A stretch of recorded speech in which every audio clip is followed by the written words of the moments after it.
childcare and raising children is currently a very hot potato in the media and society, with many mixed messages and the additional coverage of celebrities battling to keep their children. This topic has never been so controversial. Joining us live in the newsroom is Elizabeth Kilby, an expert on the BBC series All New House of Tiny Tearaways. So what are these 5 golden rules I've been hearing about that you use to control unruly children then? Well, the first I would definitely say is stay calm. It's the toughest rule, but I think it's really important for parents to be able to stay calm. Children can really pick up on when parents are being tense. Secondly, think about how you talk to your children. Be as clear and concise as you can in what you say. Thirdly, be consistent. You know, if you're threatening something or you're offering a sanction and you don't follow it through, your children are going to pick up on that you don't mean what you say. Fourth, praise your children. Loads of positive attention for when they're doing what you want them to do, and withdraw that attention when they're not. And finally, play with your children. Children love it when you get down on the floor, play with them, read with them, sing with them. It really builds that relationship and bond with them and really helps in tackling that tough behaviour. What kind of messages do you think celebrities like Britney Spears send out to young parents?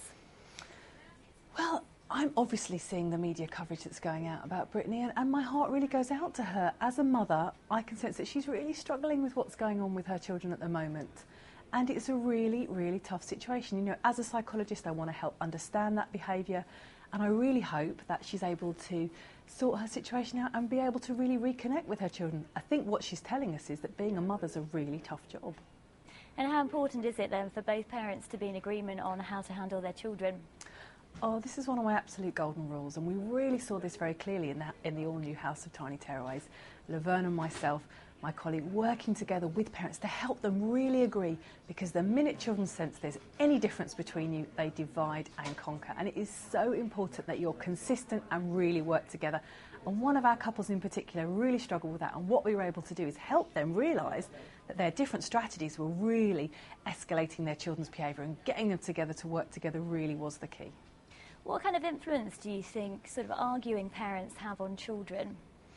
Well, this is a really tricky question, and parents often say to me, I'm very worried about arguing or disagreeing in front of my children.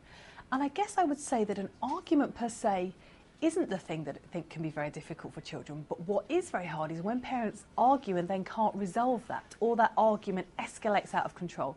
What children need to see is that grown-ups do argue, that's what the real world's like, but they can resolve that argument calmly, they can reach a consensus, and they can actually get to a point where they've resolved it, and that's what we need to model for children. Thank you very much for that. Thank you.